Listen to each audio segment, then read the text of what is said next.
Tous ensemble ce matin, pour lui apporter un culte agréable. C'est le but, c'est ça, pour lui apporter un culte agréable. Merci Seigneur. Et bien pour lui apporter un culte agréable, il faut que notre cœur soit bien disposé. Et puis, bien avoir conscience, bien se rendre compte de ce qu'on nous représente aujourd'hui, nous, l'Église de Jésus-Christ. Savoir qui on est, ce qu'on représente, la valeur de ce que l'on est, de ce que l'on a, le prix exorbitant de notre présence ici, dans la mort et dans les souffrances du Christ. Et si ce prix a été aussi cher, aussi grand, aussi exorbitant que personne ne pouvait payer, c'est que le péché était énorme. Il a fallu cette valeur-là pour que notre péché soit pardonné. Parce qu'il faut bien réaliser les choses.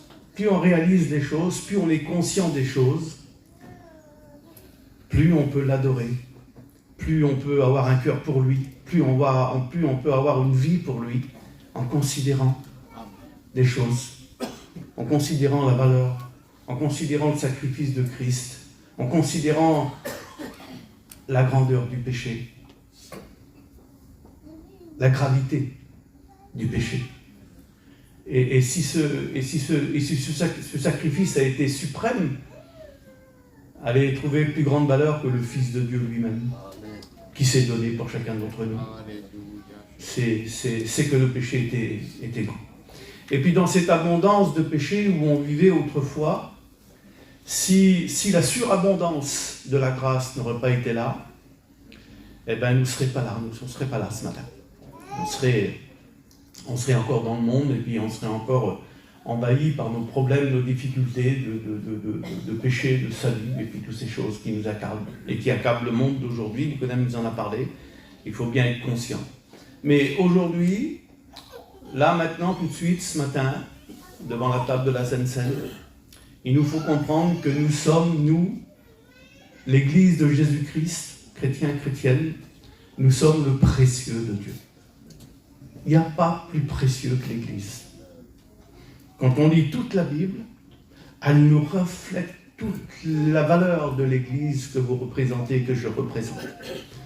Le précieux de Dieu. Alors quand je considère ces choses, je ne sais pas pour vous, mais il y a un petit moment que je considère ça dans mon cœur, par rapport à ce que Jésus-Christ a fait pour moi, ce que je représente aujourd'hui. J'étais autrefois, j'étais perdu, aujourd'hui je suis sauvé. J'ai fait le petit parcours avec le Seigneur pendant ces 40 ans que je suis chrétien. Ma famille a été sauvée, mes enfants ont été sauvés. Je suis obligé de prendre conscience.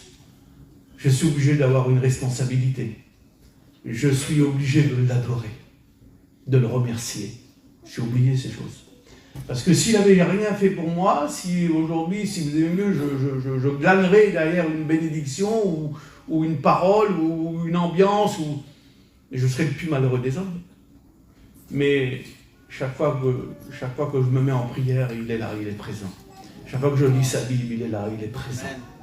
Chaque fois que je rentre dans une église avec mes frères, dans n'importe quelle église de France ou d'Europe ou de ce que vous voulez, sa présence est là. Son amour est là, sa grâce est là. Ça veut dire qu'il est tout le temps avec nous. Quand je rénumère toutes ses promesses, tout ce qu'il a promis, il m'a dit, attends-moi encore un petit peu, et puis je vais venir te chercher. Attends-moi encore un petit peu. Et celui qui doit venir, il viendra. Attends-moi encore un peu. Mais en attendant, en réalité, son plan, parce que le plan rédempteur, c'est lui, il a le secret du plan rédempteur, c'est lui. En attendant ce plan-là, que nous, on connaît, l'Église de Jésus-Christ connaît le plan de Dieu. Vrai ou pas? Vous connaissez le plan de Dieu. Alors en attendant ce plan, il ne me demande pas grand-chose, lui. Non, parce que je ne suis pas un héros, vous n'en êtes pas non plus. Je ne suis pas un Superman, vous n'êtes pas non plus des Superman. Il nous demande simplement la fidélité, d'être fidèle. En attendant que je vienne, sois fidèle. En attendant le bonheur, sois fidèle. En attendant la gloire, sois fidèle. Sois fidèle. Et c'est important. Et quand on a compris ces choses, quand on a mis ça dans son cœur, parce que bien souvent des fois, on ne considère pas les choses. On ne considère pas la grandeur, la valeur, l'amour, la grâce qu'il nous a faite. Et ce que l'on représente aujourd'hui dans le précieux de ce que l'on est. On est des gens qui sont précieux à ses yeux. L'église d'Angers est précieuse. L'église d'Angers, elle a de la valeur. Elle a un prix. Elle a un plan. Elle a une direction. Elle a un avenir.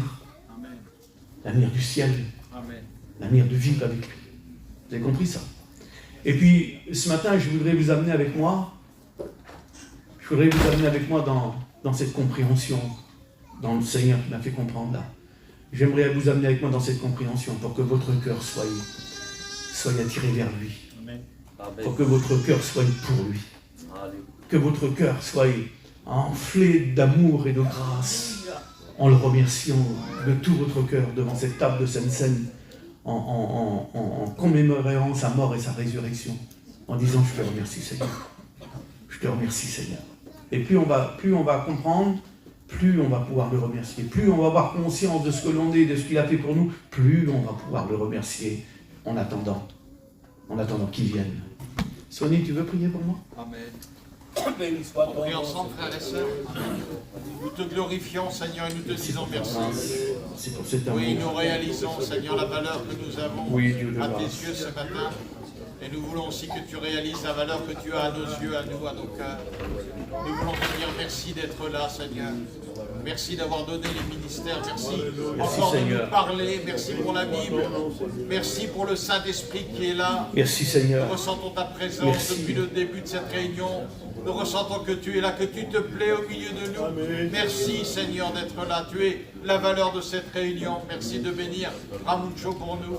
Seigneur, qu'il ait cette liberté dans son cœur, cette liberté de l'esprit, Seigneur, afin d'apporter ce que tu as mis en lui, qu'il puisse, Seigneur, nous bénir ce matin. Nous avons besoin de t'écouter parler dans nos cœurs. Nous avons besoin de ta voix. Seigneur, qu'il soit ta voix et ton cœur ce matin, Amen. Pour la gloire de ton nom. Amen. Amen. Merci Seigneur. Amen. Merci. Je vous lis un petit texte dans Daniel 12, verset 3.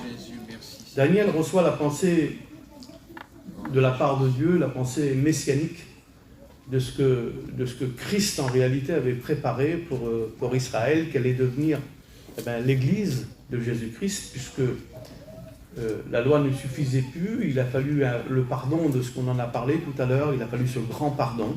Ça a commencé par Israël et c'est devenu jusqu'à nous qui n'étaient pas juifs, qui étaient païens autrefois, et puis qui ont bénéficié, si vous aimez mieux, de cette grâce particulière, de cet amour, dont Dieu a été immensément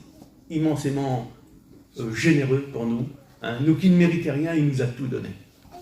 Nous qui sommes rien, nous sommes devenus le précieux de Dieu. Quelque chose qui est merveilleux, magnifique. Et puis, dans sa révélation que Dieu lui donne à Daniel, il lui dit quelque chose qui est très intéressant. Je le lis ce matin. J'étais en train de lire ce matin de bonne heure avant que Nicodème vienne me chercher. Et il disait ça dans Daniel 12. Il dit « Ceux qui auront été intelligents brilleront comme la splendeur du ciel. » Quand j'ai lu ces choses, quand j'ai lu ce verset, j'ai dit « Seigneur Jésus-Christ, qui peut être intelligent? Qui tu peux nommer aujourd'hui d'être intelligent? À part l'Église de Jésus-Christ, qui a donné sa vie pour que tu sois glorifié.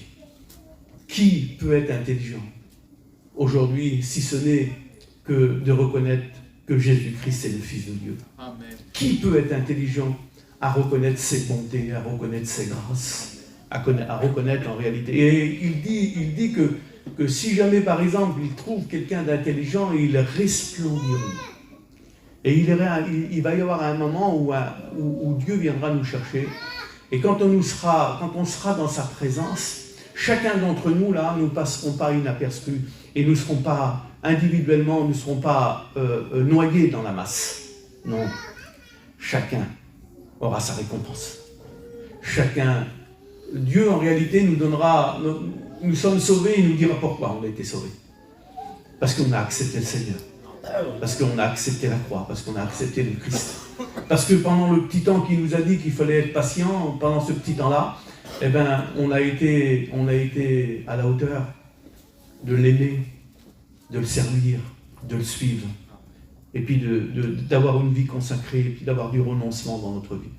Le renoncement dans notre vie va peser lourd dans la balance de Dieu, je vous le dis. L'homme qui a renoncé au monde et puis qui a favorisé la vie chrétienne pèsera lourd dans la balance de Dieu. Je dis merci Seigneur pour toutes ces promesses. Et il va un petit peu plus loin et il dit ces choses. Il dit ceux qui auront été intelligents brilleront, il dit comme la splendeur du ciel, et ceux qui auront enseigné la justice. Ceux qui auront enseigné la justice à la multitude, il dit brilleront comme les étoiles. Ceux en réalité qui ont pris position, ceux qui auront témoigné, ceux qui auront élevé leurs enfants dans les voies de Dieu sans lâcher un pouce, ceux en réalité qui auront aidé leur famille à trouver le Seigneur, ceux qui auront enseigné, il dit, brilleront comme les étoiles, parce que rien ne se perdra. Il n'y a rien, il n'y a pas un amen ou un alléluia qui sera perdu. Tout sera inscrit dans le livre de vie. Tout sera inscrit dans le livre de vie. Tout ce que tu peux faire pour le Seigneur, tu ne perds pas ton temps. Tu ne perds pas ton temps quand tu dis à ton fils que Christ est vivant. Tu ne perds pas ton temps quand tu dis à ta fille, non, ne fais pas ça ma fille. Parce que tu es une chrétienne, parce que tu es un enfant de Dieu, puis tu es précieux aux yeux de Dieu. Tu es précieux à mes yeux parce que je suis ton père, je suis ta mère, mais tu es encore plus précieux aux yeux de Dieu. Tu ne perds pas ton temps. Tu ne perds pas ton temps ce matin à être là, à donner ton offrande pour que les âmes soient sauvées dans les pays de l'Est. Tu ne perds pas ton temps. Tu comprends ça? Et c'est ce que la révélation en réalité du temps messianique qui est révélée à Daniel, il lui dit, ceux qui seront intelligents brilleront comme la splendeur, et ceux qui sont enseignés, qui ont enseigné la justice, oui, brilleront, il dit comme les étoiles. Il dit Daniel, il dit tiens secret, il dit ces paroles, il dit scelle-les dans le livre, parce que tout est inscrit dans le livre de vie, jusqu'au temps de la fin. Il dit plusieurs seront purifiés. L'Église a été purifiée. Il dit plusieurs, il dit seront blanchis. L'Église a été blanchie par son vêtement blanc. Il dit plusieurs, il dit seront épurés. Nous avons été épurés pour que nous soyons agréables à Dieu. Tu comprends ça? C'est pour ça que j'ai commencé mon introduction en disant que l'Église d'Angers était le précieux de Dieu. Parce que la Bible nous le dit, que nous sommes le précieux de Dieu. Nous avons été blanchis, nous avons été purifiés et nous avons été épurés. Mais ceux qui auront l'intelligence, il finit par ce mot, il dit ceux qui auront de l'intelligence spirituelle, comme vous l'avez ce matin, ils comprendront. Il faut comprendre. Il faut comprendre le plan de Dieu, il faut comprendre ce que tu es, il faut comprendre ce que tu représentes, il faut comprendre la valeur de ce que tu es, la balance entre le monde et toi, entre le salut éternel et la perdition éternelle. Il faut comprendre ces choses. Et puis tu vas les réénumérer, puis tu vas les mettre dans ton cœur, puisque tu vas avoir cette conscience de ce que tu représentes. À partir de là, Dieu nous a inscrits dans son livre de vie. C'est quelque chose qui a une valeur inestimable. Je voudrais que tu le mettes dans ton cœur. Je voudrais que tu le mettes dans ton esprit. Je voudrais que tu le mettes dans ton langage. Je voudrais que tu le mettes dans ta vie, dans ton attitude. Je voudrais que tu le mettes dans ta sanctification de tous les jours. Je suis un enfant de Dieu. Je suis un chrétien.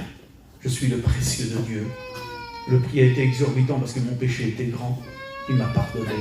C'est quelque chose de grand. J'ai quelques notes que j'ai écrites.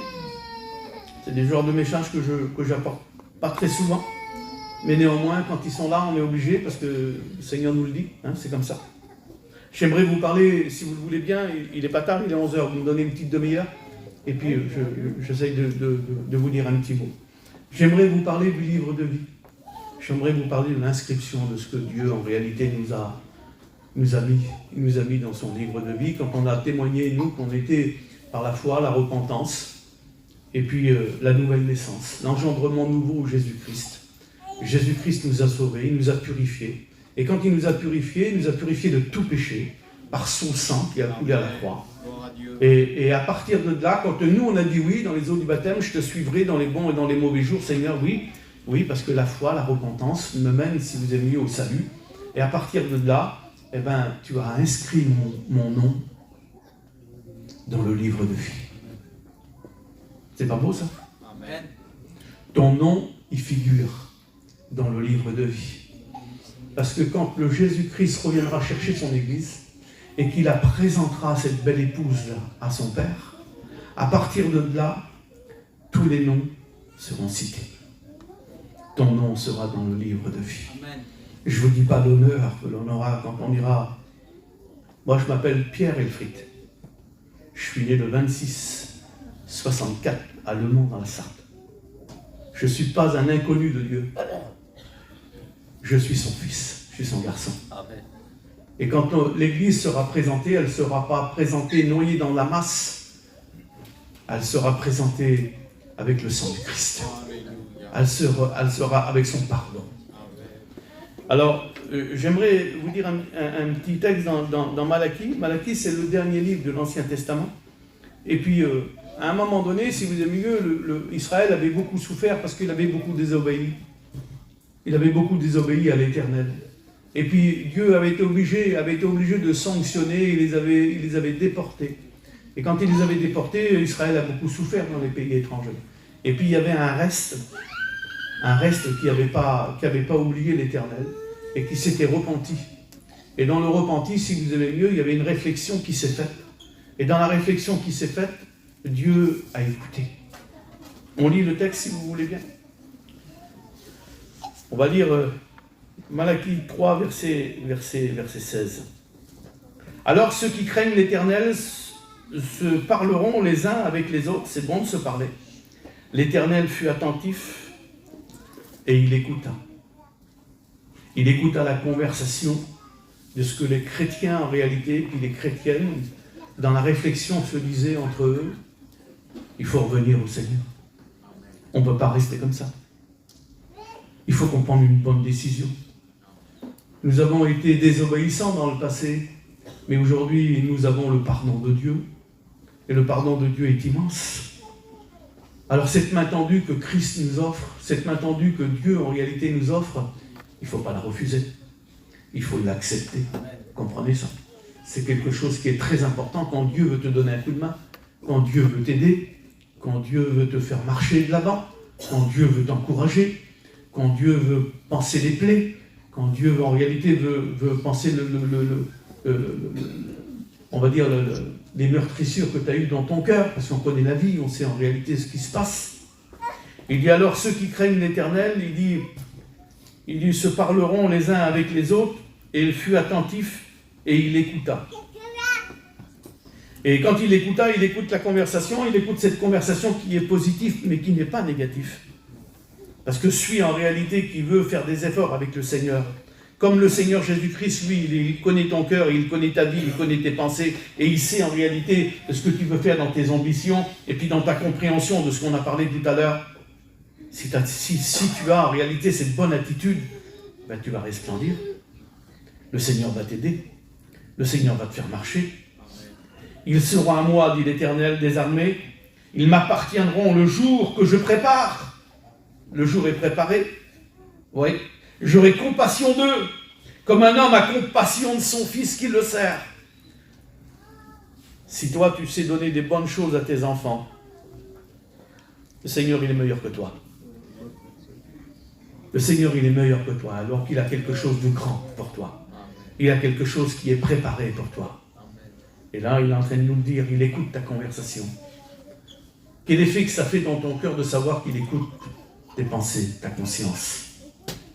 Comment tu te trouves devant Dieu? Est-ce qu'un homme pourrait tricher Dieu? Est-ce qu'un homme pourrait tromper Dieu? Pas du tout. Hein. Dieu connaît, Dieu sait. Il nous rappelle ces choses parce qu'il sait en réalité qu'il lit dans ton cœur comme dans un livre ouvert. Alors, sois franc avec lui. Sois juste avec lui. Si tu as choisi la bonne part, eh bien, mets toutes les chances de ton côté en réalité pour réussir cette vie chrétienne qu'il nous a offert. Si tu as en réalité choisi la bonne part, fais en réalité ce que tu as à faire. dans le renoncement au monde et en te donnant tout entier pour le Seigneur. Et c'est le secret de la réussite. Je ne peux pas vous prêcher une autre évangile, parce qu'on ne peut pas avoir un cœur partagé. On ne peut pas suivre le monde et on ne peut pas suivre l'évangile. On ne peut pas suivre le monde et maman, c'est pas possible. C'est pas compatible ensemble. Quand il a créé les choses, il a créé les choses, il a tout de suite séparé la lumière d'avec les ténèbres. C'est pas possible que c'est pas compatible. Donc tu n'es pas compatible avec le monde. Mais si tu as compris ces choses et que tu prends position, à partir de là, le Seigneur est en train de te dire, tu m'appartiendras. Tu m'appartiendras en propre. Je serai avec toi. C'est important ça, hein, quand le Seigneur Jésus-Christ est avec nous. Et vous verrez de nouveau, il dit la différence qu'il y a entre le juste et l'injuste. Il y a une différence entre toi et le monde. Il y a une différence entre le langage du monde et le langage d'un chrétien. Il y a une différence d'attitude. Il y a une différence en réalité d'amour entre le monde et l'Église. Tu comprends ça? Alors il faut que tu prennes position, il faut que tu définisses. Définis-toi comme de ce que tu es, le précieux de Dieu, dans l'amour de Dieu. Et il rajoute un petit peu plus loin, il dit au verset 18, entre celui qui le sert et celui qui ne le sert pas. Il y a une différence, une grande différence. Et le résultat n'est pas le même entre celui qui sert Dieu, entre celui qui a du renoncement, entre celui qui a compris la parole de Dieu, entre celui qui a compris qu'il est la valeur inestimable, entre celui qui a compris que le péché était en abondance, mais que la grâce a surabondé. Celui qui comprend ces choses et qui les met en pratique, resplendiront comme les étoiles, resplendiront comme le soleil. Parce que quand on sera devant lui, je peux vous dire qu'il y a des choses qui seront merveilleuses.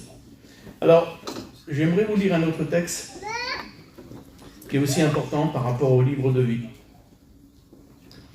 C'est dans Exode 32, verset 33. Écoutez. Il dit, moi, Moïse, il dit, retourna vers l'Éternel en disant, ah, ce peuple a commis un grand péché. Il a fait un dieu, il a fait un veau d'or, il a fait un dieu étranger. Dieu avait délivré Israël des mains des Égyptiens, et il les avait amenés jusqu'à la montagne de Dieu. Et puis là, il les avait réunis pour leur donner la parole, pour leur donner les 10 commandements. Et puis Moïse, quand il est monté en haut, il est resté longtemps. Et à un moment donné, le peuple qui était en bas s'impatientait. Et il disait, il ne va pas revenir, il ne va pas redescendre. Alors ils avaient dit à son serviteur, il dit, fais-nous un veau d'or. Et puis, par la pression du peuple, parce que nous on est des gens aussi comme ça, un peu spécial, on a fabriqué un veau d'or. Et puis Moïse, quand il était près de Dieu là-bas, quand il était sur la montagne, Dieu lui a parlé, il lui a dit, ton peuple, qui n'était plus le sien, il dit, ton peuple, il dit, c'est fabriquer un veau d'or. Il a désobéi à la parole. Moïse, quand il est descendu, il a vu le résultat de la catastrophe de ce que le peuple avait fait. Ils avaient fait un dieu étranger. Ils avaient fait un veau d'or. Et quand ils ont fait ce veau d'or, en réalité, ils avaient attribué au veau d'or la délivrance d'Israël. Ils avaient dit que c'était ce veau d'or qui les avait délivrés. Vous vous rendez compte? Le péché était grand, le péché était énorme. Le péché n'était pas pardonnable. Et puis la colère de Dieu allait s'enflammer. Et puis à un moment donné, Dieu va parler à Moïse et Moïse va parler à Dieu. Et puis Moïse va prendre le titre du Christ à ce moment-là. Et il va dire, écoute, Seigneur, il dit le peuple a péché d'un grand péché. Ça a été grand ce que le peuple a fait. Quand on vivait dans le monde, on n'était pas des demi-mesures dans le péché, on y allait à fond. Hein. Les ardoises de certains d'entre nous étaient bien chargées. Il dit le peuple a commis un grand péché. Il dit pardonne-leur. Moïse demande de pardon pour le peuple. Et à un moment donné, quand il voit en réalité que la colère de Dieu allait s'enflammer sur ce peuple, À un moment donné, comme il est le type, à ce moment-là, il est le type du Christ, il dit, écoute, il dit, prends-moi. Il dit, efface-moi de ton livre. Vous vous rendez compte? Moïse était capable, avait demandé à Dieu d'imputer le péché du peuple sur lui-même, afin que le peuple soit pardonné. C'est ce que Jésus-Christ a fait pour nous. C'est quelque chose qui est grand. Et à un moment donné, mais quand Dieu voit ces choses, il voit la sincérité de son serviteur. Et puis, le temps du sacrifice suprême, ce n'était pas Moïse, l'agneau de Dieu. Ce n'était pas lui qui devait enlever le péché du peuple. Ce n'était pas lui le Messie. Lui, c'était son serviteur. Tu comprends ça? Et à un moment donné, il dit, je ne prendrai pas le coupable pour l'innocent. Il dit, celui que j'effacerai, il dit, de mon livre. Ça veut dire que le nom peut être effacé. Ça veut dire que mon nom, 40 ans après, peut être effacé du livre de vie. Alors, Amocho, fais attention. Alors, fais attention à ta vie. Alors, fais attention au précieux de ce que tu représentes. Fais attention à tout ce que Jésus-Christ t'a donné. Fais attention à ce que tu es devenu. Fais attention de ce que tu es. Fais attention à ton avenir. Parce que notre avenir à nous, elle est dans le ciel pour l'éternité. Ne brade pas ces choses. Fais attention à ton renoncement. Tu ne perds pas ton temps quand tu renonces au monde et puis que tu primes dans les choses de Dieu. Fais attention. Fais attention. Il dit, celui que j'effacerai de mon livre, il dit à Moïse, Dieu dit à Moïse, celui que j'effacerai de mon livre, c'est pas toi. Il dit, c'est ceux qui ont péché contre moi. Tu comprends? C'est des choses qui sont très importantes à comprendre. Il faut qu'on puisse bien comprendre en réalité que notre vie est inscrite dans le livre de vie, parce que nous avons la vie éternelle à travers le sang, à travers la mort et la résurrection du Christ, mais que par notre propre volonté à nous, par notre propre tête dure à nous, nous pouvons effacer notre nom du livre de vie. Israël, à ce moment-là, a effacé le nom du livre de vie.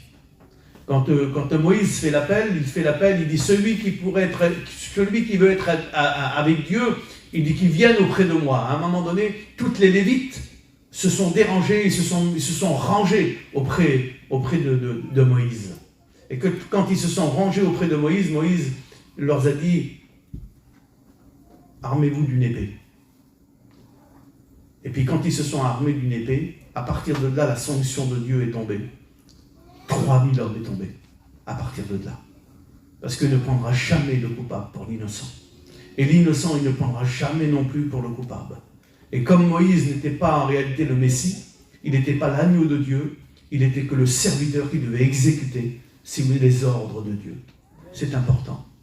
Le livre de vie a été inscrit et ton nom y paraît. En toutes parts. Avec toutes les promesses. Avec tout l'avenir que Dieu a préparé pour toi pour l'éternité. Il ne faut pas que ce nom en réalité soit effacé.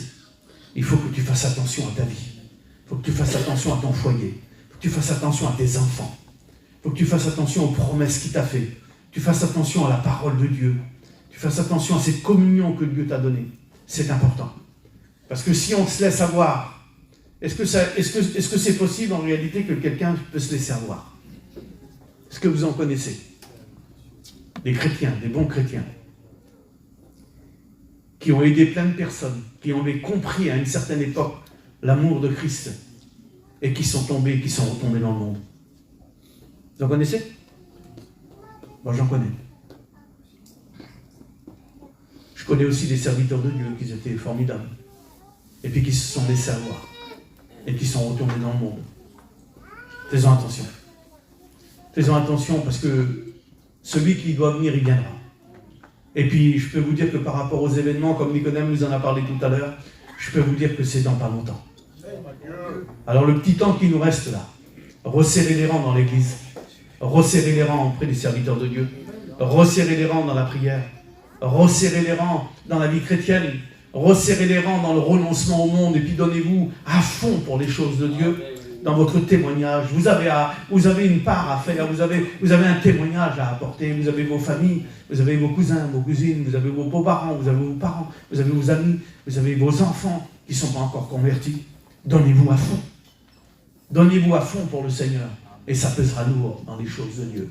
Là, la parole de Dieu nous est en train de nous dire en réalité que le livre de vie a été écrit, il a été écrit par Dieu, ton nom y figure, mais qu'il y a une possibilité que, bien sûr qu'il n'y a personne ce matin qui est comme ça, mais des fois quand on est prévenu, des fois quand on est averti par la parole de Dieu, eh ben on peut des fois faire attention.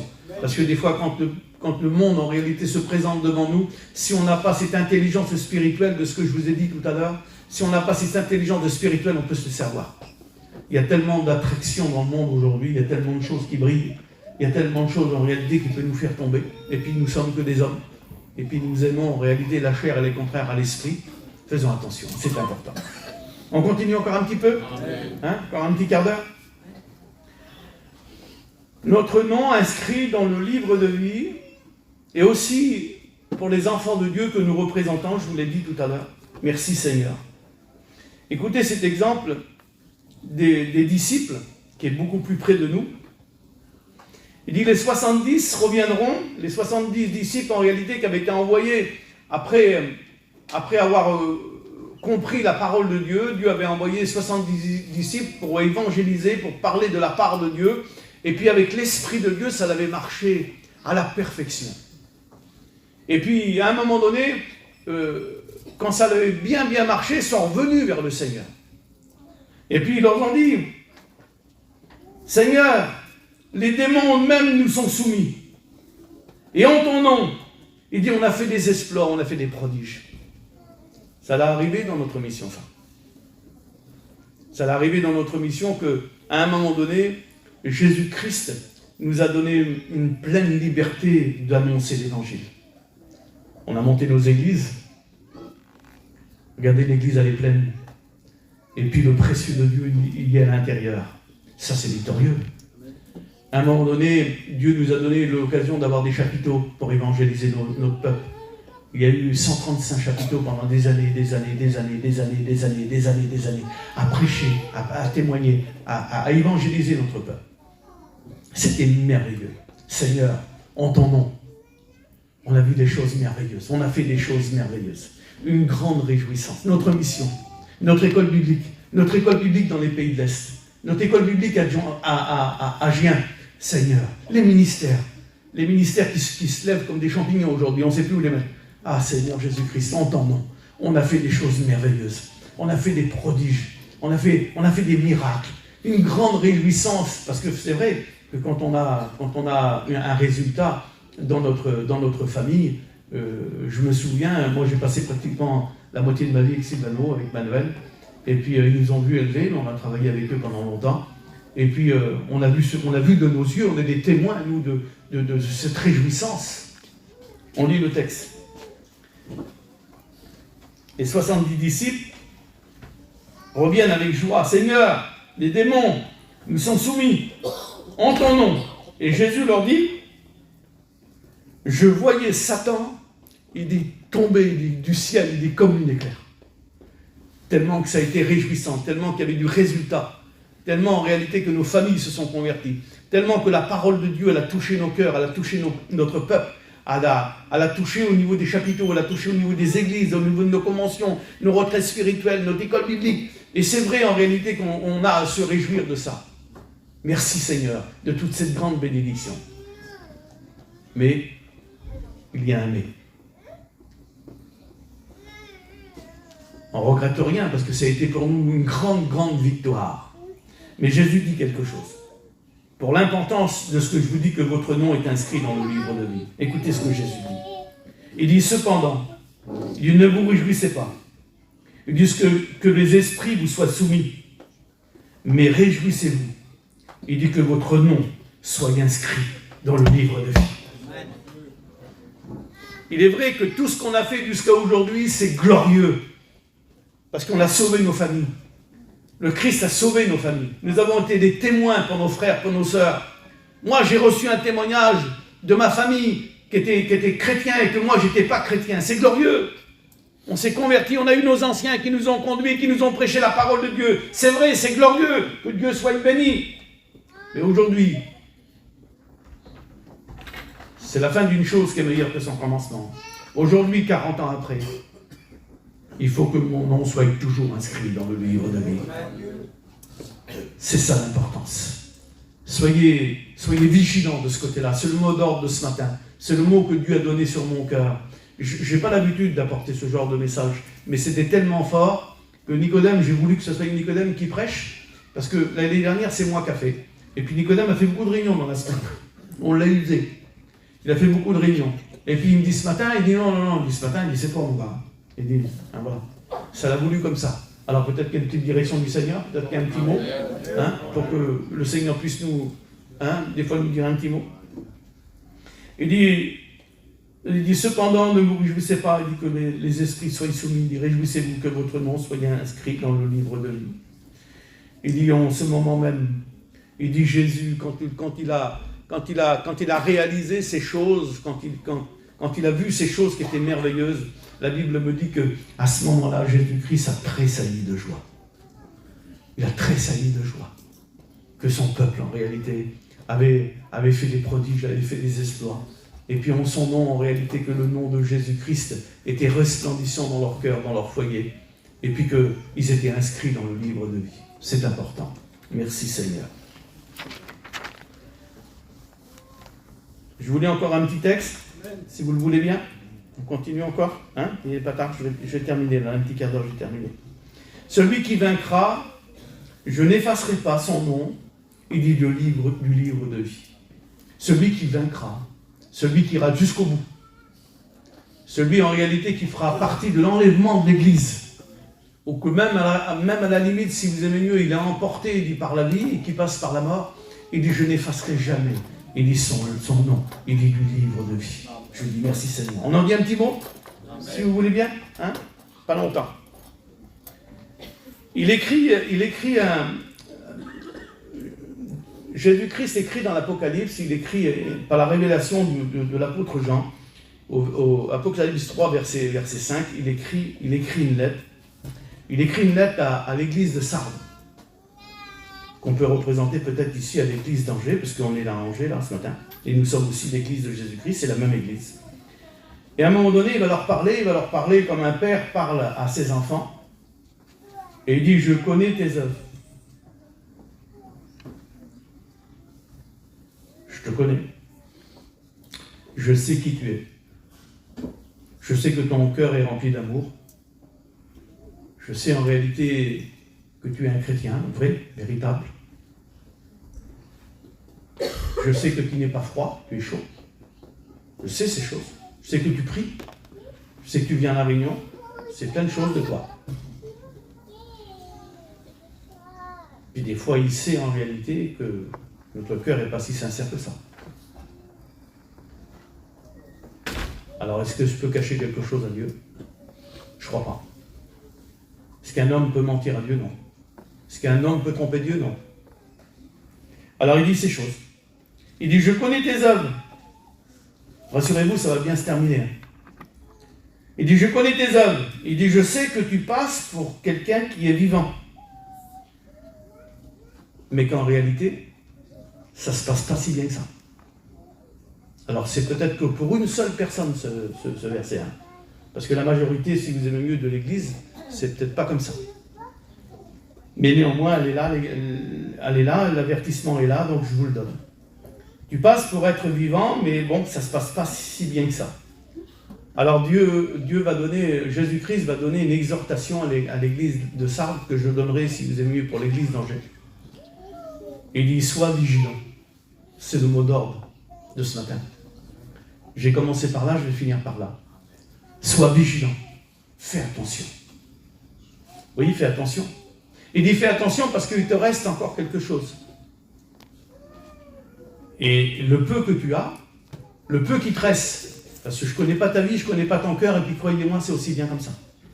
Je ne voudrais pas non plus, pas du tout. Mais lui, il sait. Il sait, pas parce que je le dis, je connais tes œuvres. Je connais ta vie. Je connais ton cœur. Peut-être que les serviteurs de Dieu qui sont là, ils connaissent une apparence de toi, mais ils ne connaissent pas ton cœur. Ça, c'est vrai. Les gens qu'on a été... Moi, j'ai été élevé par Sylvano, par Manuel. Je fais 40 ans que je suis avec Nicodème. Il connaît mon attitude, il connaît mon témoignage, il connaît tout. Apparemment, Nicodème il me fait confiance à 100%. Moi, je lui fais confiance à 100%. Je ne travaille pas des années comme ça avec des hommes de valeur sans qu'on puisse être découvert. Hein. Vous avez compris, hein? Pas possible, ça. Mais le secret de mon cœur, lui connaît. Il sait. Vous comprenez? Il connaît, il sait. Je lui dis, je connais tes œuvres. Il dit, je sais que tu passes pour... Mais c'est pas si bien que ça. Fais attention. Alors le mot d'ordre, en réalité, tout de suite derrière, c'est « sois vigilant ». Verset 3. Il dit « sois vigilant ». Fais attention. Fais attention à ta vie parce qu'il te reste quelque chose. Et le peu qui te reste là, il dit « sois vigilant et affermis ce qui te reste ». Il donne ce conseil. Affermis en réalité ce qui te reste dans ton cœur. Tout n'est pas effacé. Le lumignon qui fume, souffle dessus. Le roi, Néchef, souffle. Souffle pour que ça reprenne. Souffle pour que ça revive. Souffle dessus. La parole de Dieu, elle est en train de t'aider. Souffle dessus. Afin que le Seigneur Jésus-Christ peut te redonner la vie. Parce qu'il emploie un mot que je ne veux pas employer par rapport à l'Église. Parce que c'est pas comme ça. Mais si tu es fatigué, si tu es chargé, si ton cœur est abîmé, et puis si tu en as marre de choses, souffle sur le reste, ce qui te reste. Écoute le conseil de la parole de Dieu. Sois vigilant. Pour que tu puisses reprendre. Pour que tu puisses, si vous aimez mieux, revivre. Parce que là, il est question de mort. Et qui reste en toi. Il dit, rappelle-toi. Il dit, comment tu as reçu ton premier amour. Rappelle-toi. Rappelle-toi comment que Dieu, en réalité, t'a béni, comment que Dieu t'a sauvé, comment Dieu t'a parlé, la conversion, la foi, ce que tu as dit. Rappelle-toi de ces choses. Il dit, si tu ne veilles pas, il dit, je viendrai. Vous croyez ça? Si tu ne veilles pas, il dit, je viendrai. Il dit, comme un voleur. Et tu n'en sauras pas à quelle heure je viendrai. Je viendrai sur toi. Fais attention de ne pas laisser surprendre par des fois une attitude que tu as depuis un petit moment, ou des fois un faux raisonnement que l'on a. Ça peut arriver un faux raisonnement. Hein. Des fois on a un faux raisonnement dans notre cœur. On ne comprend pas les frères, on ne comprend pas la mission, on ne comprend pas les serviteurs de Dieu. On est à contre-pied avec tout le monde. Ça peut arriver ça. Et puis on est aigri, et puis après on fait des choses, et puis après on fait des bêtises. Et puis après on n'arrive plus à avoir le fil, on n'a plus de prière, on n'a plus de communion. Et après, on se laisse à avoir des libertés. Des libertés. Et ça nous mène en dehors de l'évangile. Ça nous mène en dehors de la vie chrétienne. Fais attention. Fais attention. C'est important. Il dit un petit peu plus loin, là ça va vous aider en réalité à aller un petit peu plus loin, parce que l'évangile, c'est rien d'autre qu'une main tendue. Hein. Vous avez compris, hein? L'évangile, c'est rien d'autre qu'un grand amour. C'est rien d'autre qu'une main tendue.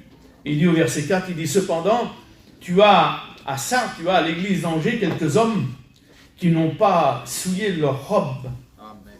Vous avez compris ça, hein? Vous en êtes, vous, les témoins, là, l'église d'Angers qui est là ce matin, et puis qui est devant la table de la Sainte Seine, qui est pour glorifier le nom du Seigneur Jésus-Christ. Il dit, il y a quelques hommes, il dit, qui n'ont pas souillé, il dit, leurs vêtements.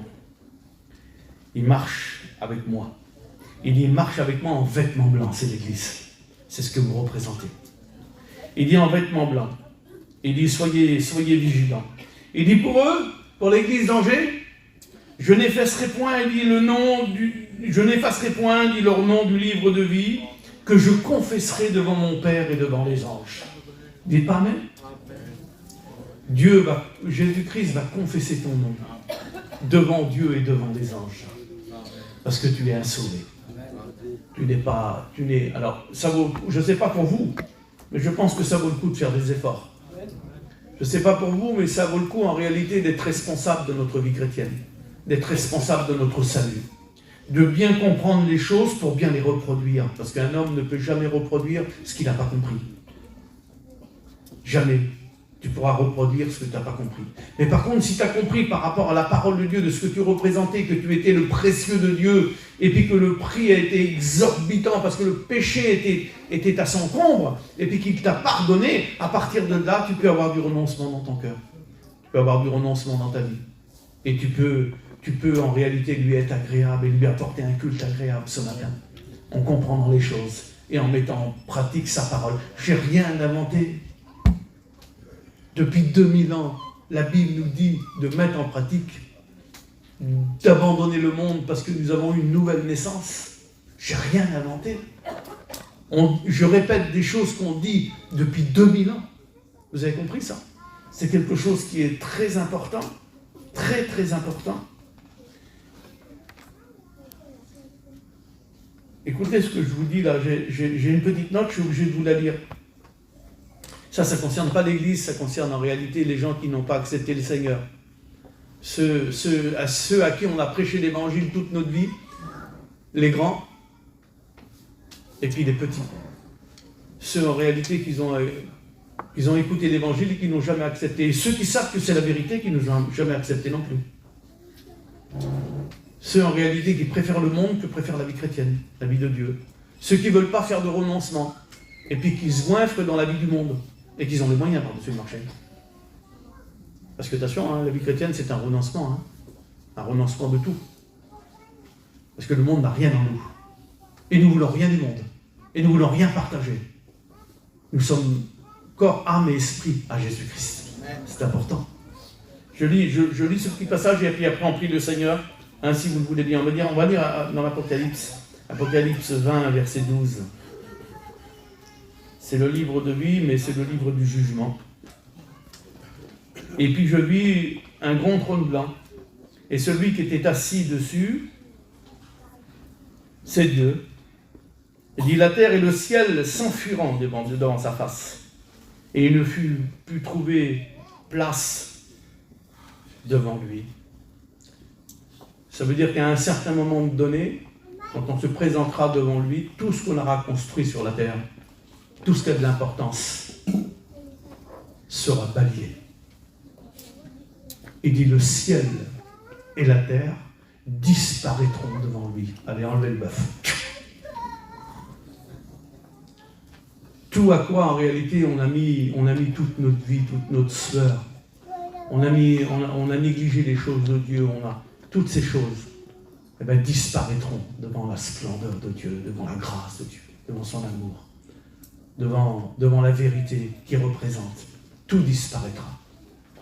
Et à partir de là, on comprendra en réalité que l'Église comprendra qu'elle a fait le bon choix. Mais ceux qui n'ont pas fait le bon choix, ceux qui n'ont refusé le Seigneur, se rendront compte de la gravité de ne pas avoir accepté le Seigneur. Tu comprends ça? C'est quelque chose qui est grand. Et il dit, je vis les morts, les grands et les petits. Les grands, c'est ceux de ce monde. Les grands, c'est les grands intelligents, c'est les présidents, c'est les princes, c'est les reines. C'est tous ceux en réalité qui ont une hiérarchie. Ceux en réalité qui n'ont rien au-dessus d'eux. Et qui n'ont jamais accepté le Seigneur. Ils paraîtront devant Dieu. Et on leur expliquera pourquoi. En réalité, ils passeront en jugement. Et puis il y a les petits. Mais qui sont les petits? Les petits, c'est ceux en réalité qui n'ont jamais accepté le Seigneur, qui ont vécu avec nous toute la vie. Les petits, c'est ceux en réalité qui étaient le plus gentil du monde, qui a toujours été avec nous. Il a mis les tuyaux d'eau, il a mis les courants d'eau, lui. C'était un petit chorlé. Il n'a jamais mis une pied à la Réunion. Il n'a jamais accepté. Qui avait la plus simple du monde, la vue la plus inutile du monde, il n'a jamais accepté le Seigneur. J'en connais, j'en ai dans ma famille. Tu te demandes pourquoi ils ne sont pas chrétiens. Pourquoi ils ne viennent pas à la Réunion. Ils ont la tête dure comme ça. Ce n'est pas des princes. Ce n'est pas des rois. Ce n'est pas des riches. Ce n'est pas des hommes importants. Non. Mais ils n'acceptent pas le Seigneur. Ils n'acceptent pas le Seigneur quand même. C'est pour ça que la Bible nous dit que les grands et les petits, ceux qui sont grands n'acceptent pas par rapport à la notoriété, mais ceux en réalité qui sont dans la simplicité, là, et puis qui ont leur cœur fermé, et puis qui n'en veulent pas. Et puis quand tu leur en parles, ils ont des boutons qui poussent sur les... Ça leur donne des rougeurs. Il y a certains que je connais, on ne peut pas leur parler. Et si jamais par exemple on leur parle, ça leur donne des réactions. Ils peuvent te taper en 2 minutes. Alors qu'ils ont la vie la plus inutile du monde. Vous avez compris? Il dit les grands et les petits. Il dit je vis les morts, les grands et les petits, ils disparaîtront. Il dit des livres, écoutez, des livres furent ouverts. Et un autre livre fut trouvé, celui du livre de la vie. Et les morts feront jugés selon leurs œuvres, d'après ce qui a été écrit dans le livre de vie. Quiconque ne sera pas trouvé inscrit dans le livre de vie fut jeté dans l'étang de feu. Et ça s'appelle la seconde mort. Ça, c'est pas pour l'Église, mais pour ceux qui ont toujours refusé le Seigneur. Qu'ils soient riches, pauvres, qu'ils soient grands, qu'ils soient petits. Le salaire du péché, c'est la mort. Mais le don gratuit de Dieu pour l'Église d'Angers, c'est la vie éternelle. Alors, je vous dis ces choses pour que vous puissiez bien comprendre de ce que vous représentez, de ce que vous êtes. Vous êtes le précieux de Dieu. Et en étant le précieux de Dieu, vous êtes le garçon, vous êtes la fille de Dieu, qui a passé par la nouvelle naissance, l'engendrement nouveau en Jésus-Christ, et que dont Jésus-Christ a payé ce grand prix, le prix de sa vie, pour que vous soyez sauvés, parce que le prix de votre péché était énorme, il était comme le mien. Et quand on a conscience de ces choses, à ce moment-là, on peut faire un retour sur soi-même, et puis on peut dire, oui Seigneur Jésus-Christ, je veux faire des efforts. Oui Seigneur, je veux te suivre. Oui Seigneur, je veux faire quelque chose pour toi. Oui Seigneur, je veux essayer, Seigneur Jésus-Christ, de m'améliorer. Oui Seigneur, jusqu'à aujourd'hui, je suis au plus bas, mais je veux souffler sur le lumignon qui fume. Je veux reprendre. Je veux pas tout éteindre. Parce que quand tout est éteint, ça veut dire que le Seigneur Jésus-Christ est revenu et que tu ne peux plus faire marche arrière. C'est ça, le lumignon qui est éteint. Mais jusqu'à temps qu'il vienne, tu peux souffler dessus. Souffle dessus. Le Seigneur Jésus-Christ va bénir et tu vas te faire aider par le Saint-Esprit. Le Saint-Esprit va t'aider dans la compréhension de la parole. On a compris sa parole ce matin? On a compris que notre nom est inscrit dans le livre de vie, que notre péché a été pardonné et puis qu'aujourd'hui, il nous faut faire des efforts. On a compris ces choses? Si on a compris ces choses, qu'on les met dans son cœur avec une compréhension, avec une conscience, parce qu'il y a des gens qui n'ont pas de conscience. Il y a des hommes et des femmes qui n'ont pas de conscience. Ça ne les dérange pas. Ça ne les dérange pas de flirter avec le monde, ça ne les dérange pas. Ça ne les dérange pas d'être un petit peu dans le monde, un petit peu avec Dieu, tout ça, ça ne les dérange pas. Ils n'ont pas de conscience. Quand je fais quelque chose, moi, le Seigneur, il me tire l'oreille. Et je suis obligé de lui demander pardon. Je suis obligé de lui demander pardon. Parce que ma conscience me reprend, ma conscience me rattrape. Si vous avez conscience de ces choses, ça veut dire que vous êtes vivant. Que le Seigneur Jésus-Christ vous aime et qu'il veut vous sauver. On prie le Seigneur ensemble? Seigneur, nous voulons te bénir et nous voulons te rendre grâce. Merci que mon nom est inscrit dans le livre de vie. Merci que l'Église d'Angers est inscrite dans le livre de vie. Merci pour toutes ces promesses, Seigneur Jésus-Christ. Merci pour toutes ces bénédictions que tu nous as apportées. Merci, Seigneur Jésus.